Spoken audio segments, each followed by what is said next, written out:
Alors, salam alaikum. Comment on détermine le diamètre d'une colonne à garnissage de la méthode de dimensionnement? Alors, pour dimensionner, on cherche généralement soit le diamètre, soit la hauteur.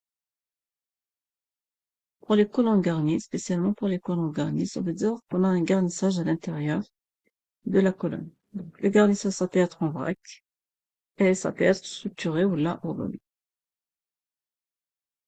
Le garnissage, donc, on l'utilise pour faciliter le transfert entre les phases, liquide et gaz. Mais en parallèle, on a l'apparition des pertes de charge. Donc, d'ici la bague de Lobo, pour l'absorption, les courbes que vous avez à l'intérieur indiquent les pertes de charge. Par exemple, c'est une perte de charge de 0,5, de 1, de 2,5, etc. Alors, lors du passage donc du liquide et du gaz à l'intérieur, la perte de charge augmente. Lorsque la perte de charge augmente considérablement, on aura l'apparition des phénomènes d'engorgement. C'est quoi le phénomène d'engorgement? Ça veut dire qu'on a un débit de gaz qui est très important, ce qui bloque la descente du liquide dans la colonne. On cherche toujours à s'éloigner de la limite de fonctionnement, du phénomène d'engorgement. Alors, la méthodologie de dimensionnement, donc il nous faut d'abord les données ou les caractéristiques de garnissage, donc la surface spécifique par unité de volume, la porosité et le facteur de garnissage. En parallèle, pour le dimensionnement, donc on cherche soit le diamètre, soit la hauteur. Cette vidéo, donc c'est le diamètre. Alors, comment on cherche le diamètre de la colonne d'absorption? Ce que vous avez ici, c'est une colonne d'absorption, donc je cherche le diamètre nécessaire pour traiter un certain débit de gaz pollué, donc bien défini. Alors, pour l'opération de l'absorption, donc vous avez automatiquement votre débit de gaz que vous cherchez à traiter. Donc, si on a le Q, j'ai la vitesse de gaz à l'intérieur de la colonne. Donc, à travers l'équation Q égale à la vitesse pour la section, comme on a une colonne, donc la section d'une colonne, pardon, là, c'est un cylindre, donc c'est PD au carré sur 4. On peut remonter donc au diamètre qui est égal à racine de 4 fois le débit sur P fois U. D, c'est le diamètre de la colonne. Donc, pour avoir le D, il faut d'abord chercher la vitesse à l'intérieur de la colonne. Alors, comment on cherche cette vitesse? On cherche généralement donc la détermination des limites de fonctionnement de la colonne, donc c'est la vitesse d'engorgement. C'est à travers la bague de Lobo. Donc, il faut d'abord calculer le groupe X. X, c'est L sur G, racine de ρg sur ρl. Donc, c'est le débit de liquide pur, le gaz pur, la masse volumique de gaz, la masse volumique de liquide. Une fois que j'ai mon X, je projette sur la courbe limite d'engorgement correspondante au garnissage. On a, ça peut être structuré, donc c'est la courbe que vous avez headée en vert, et ça peut être en vrac, donc je projette sur la courbe headée en rouge. Faire la lecture du groupe Y correspondant, donc la valeur de Y, je projette mon X sur, donc, soit structuré, soit en vrac. Je projette, je tire le Y sur le groupe Y. Donc ici, regardez, on a la vitesse du liquide ou la vitesse limite d'engorgement. Donc, de Y, on tire la valeur de la vitesse d'engorgement. Pour faire fonctionner notre colonne, donc il faut considérer 60% de cette limite, donc c'est 0,6 la vitesse d'engorgement. Je tire ma vitesse, j'aurai la vitesse, j'ai mon débit, donc la racine de 4Q sur P fois U, ça donne le D, le diamètre qu'on cherche. Alors, comme application, on cherche à déterminer le diamètre d'une colonne d'absorption pour traiter l'air contaminé au benzène à 15% volumique.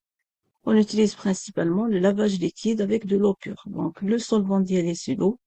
Je cherche à traiter l'air pollué avec quoi? Avec du benzène. Donc, on cherche à transférer le benzène de la phase gazeuse qui est l'air vers la phase liquide qui est l'eau. Il nous faut d'abord les caractéristiques de garnissage et les données de nos phases. Pour la phase liquide, il nous donne le L et le G, c'est pour la phase gazeuse. Il nous donne donc la masse volumique de l'air, la masse volumique de l'eau, donc c'est ρ liquide, ρ gaz. Et en parallèle, il nous donne la viscosité dynamique de la phase liquide. Pour les caractéristiques du garnissage, donc on a le facteur, on a la surface spécifique du garnissage, la porosité, le facteur phi et le garnissage, c'est pas structuré, mais c'est en vrac. On a la première étape, c'est quoi? C'est de calculer le X. Le X, c'est L sur G, racine de ρ gaz sur le liquide. On a le tout, donc on tombe sur une valeur de 0,08. La deuxième étape, on projette le X sur la bague.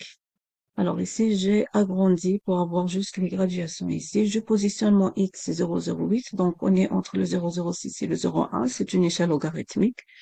Je projette Sur la limite d'engorgement, on a deux limites d'engorgement, c'est soit structuré, soit en vrac. Pour l'exercice, on vous dit que c'est en vrac, donc je dois projeter sur cette courbe-là.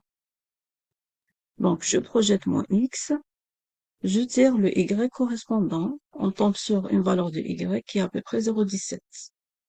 L'expression de Y, c'est tout ça, donc je remplace avec les caractéristiques des phases et du garnissage, et je tire ma vitesse d'engorgement. Donc, je remplace le Y 0,17, le facteur, donc la surface spécifique est 0,95, le phi, c'est ρ de l'eau sur eau liquide. Le liquide, c'est l'eau, donc ça donne un phi qui est égal à 1. G, c'est l'accélération de la pesanteur, c'est 9,81. La porosité du garnissage, c'est 0,75, donc c'est à la puissance 3. Ici, donc, c'est ρ de gaz, ρ liquide, c'est des données de l'exercice. La viscosité, c'est pareil, mais ça doit être en centipoise, à la puissance 0,2.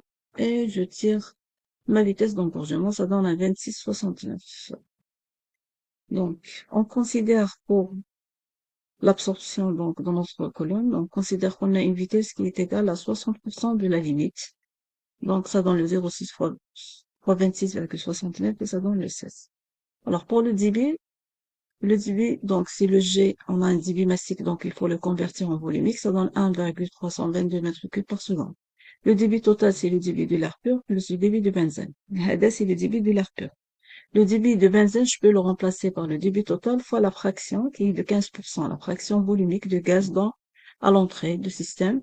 Donc, ça donne le Q total ici, si je remplace ici le Q benzène par Q total fois YE. Donc, Q total moins Q total fois YE, je tire le débit total en facteur, ça va donner 1 moins YE qui est égal au débit de l'air pur. Donc, le débit total, ce n'est autre que le rapport débit de l'air pur sur 1 moins la teneur, donc en benzène à l'entrée, et ça donne 1,55. J'ai mon débit total, j'ai ma vitesse, donc je peux avoir le diamètre. Et ça donne un diamètre de la colonne qui est égal à 0,35 pour traiter 1,55 mètres cubes par seconde. Donc, il nous faut une colonne qui a un diamètre de à peu près 35 centimètres. Donc, il faut faire juste attention que pour dimensionner la colonne, pour chercher le diamètre, il faut considérer le débit total qui va pénétrer dans votre colonne. Donc, on ne va pas considérer uniquement l'air pur. Donc, je considère et l'inerte et le soluté. Donc, il faut considérer le débit total de gaz pour le dimensionnement et non pas le débit de gaz pur, sachant que le débit total est le débit de l'air plus le soluté et où est le benzène. Le débit pur, c'est uniquement de l'air pur, ça veut dire c'est l'air sans benzène.